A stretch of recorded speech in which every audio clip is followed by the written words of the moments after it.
FG meeting over fuel subsidy removal. Welcome to ANT Nigeria News. We'll bring you information and news. Please like, share, subscribe, and be part of this platform as we give you the full details. The meeting between the federal government and the Nigeria Labour Congress (NLC) over the crisis resulting from the fuel subsidy removal has ended in a deadlock. The meeting began at the presidential villa. After several hours of meeting with the federal government, the NLC demanded that the federal government return to the status quo, revising the price of fuel before submitting negotiations with the NLC. The national president of the Nigeria Labour Congress, Joe Ajero, who criticized the removal of subsidy, said that the NLC has to protect the Nigeria workforce and provide additional status. On his part, Presidential Speaker person Dele Alaki said the meeting was robust. He added that the talks between both parties continues and that the federal government is hopeful and a reasonable consensus will soon be reached. Comrade. We are here. We are here. Talk to see your guys. No, we are here, sir. Gentlemen, take us in a nutshell of government and the labor. And you have seen the labor union, the president of the NLC, the president of TUC, and all their executive members are here. And we've been deliberating on finding very, very amicable resolution to the issue at hand, to the queue and all of that, and the increase in pump price. And we had a very robust engagement. We cross-fertilized ideas. Ideas flew from all sides. And there's one thing that is remarkable, even from the labor side, and that is Nigeria. We are looking at the peace, progress, and stability of Nigeria. And that is what is paramount. Of course, the NNPC MD is here, Mr. Kyari. We cannot go into any details now because talks are still ongoing. We cannot finish everything at one sitting. So we have adjourned now. We are continuing the talks at a later date, very, very shortly. But the point is that talks are ongoing, and it's always better for all sides to keep talking with a view to arriving at a very amicable resolution that will be in the longer term interest of all Nigerians. That is as much as we can say now. Thank you very much. The meaning of deregulation is that it depends on the market force, on the price of crude of today. Tomorrow it could be different. If the price of crude goes up, you know what that means. If the price of crude internationally goes down, it reflects on the price. So it's not. We are trying to resolve the queues, and the labor, because necessarily labor unions will be agitated if there's any slight change in any price of any commodity, whether it's fuel, whether it's garri or bread. Labor will be agitated. That is what we are talking about. But in terms of pricing, you cannot control price when there is a deregulation. So there is a deregulation. The price you have today could go up tomorrow, could go down tomorrow. Don't forget. There will be interventions. We're not calling it palliative this around, but there will be interventions, at least so that the impact on the poorest of the poor in the society wouldn't be very minimal. That's part of the talks that are going on between government and labor. So that has not been determined yet. The intervention. That's part of the talks going on. And I did say that the talks are going on. We have adjourned today and we are meeting again to conclude. So all of those, the details and specifics of the interventions will then be reeled out when the meetings are over. When is the next meeting? Very, very short. What was communicated to you as the outcome of the meeting? As far as labor is concerned, we didn't have a consensus in this meeting. Is that okay? Are you still going to stand on the fact that they should actually go back to status quo? That's the principle of negotiation. You don't put the the partner, you don't ask him to negotiate under gunpoint. What are the prayers of the NLC? The prayers of NLC is that we go back to status quo, negotiate, think of alternatives, and all the effects and how to manage the effects this action is going to have on the people. If it is an action that must take off. Does it mean restoration of subsidy?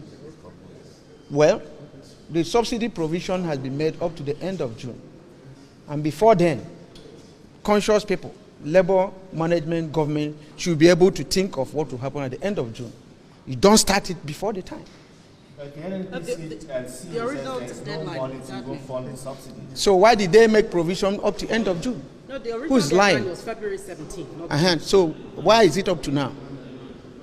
That was at the discretion of the last administration. Fine, the last administration made it up to end of June.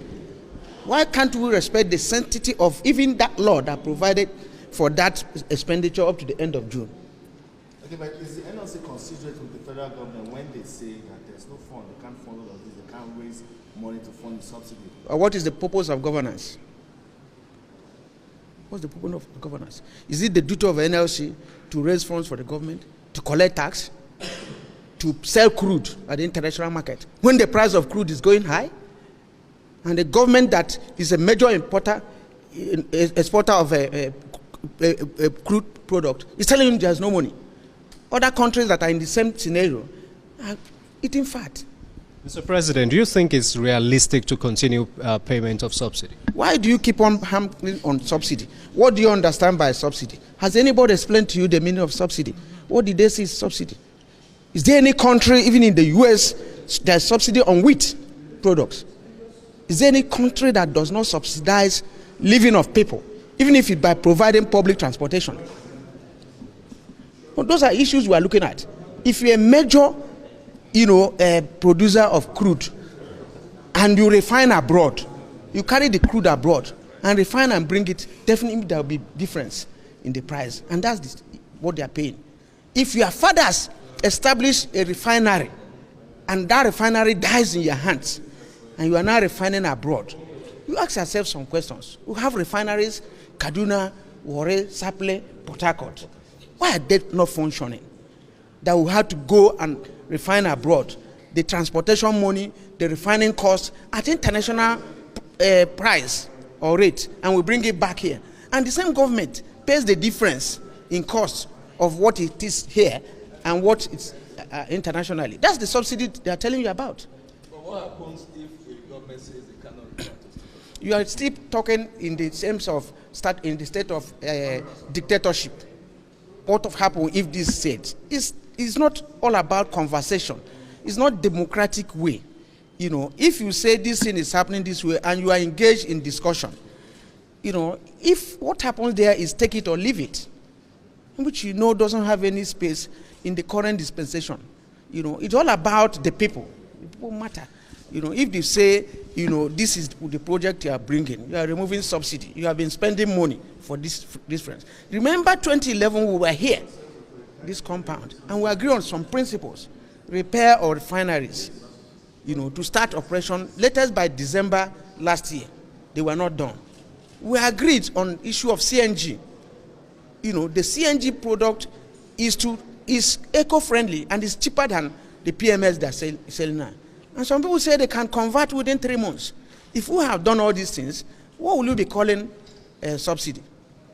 The Dangote refinery is there to be producing. If any of these refineries are producing, we won't have all this challenge we are having today. That's the language of labor.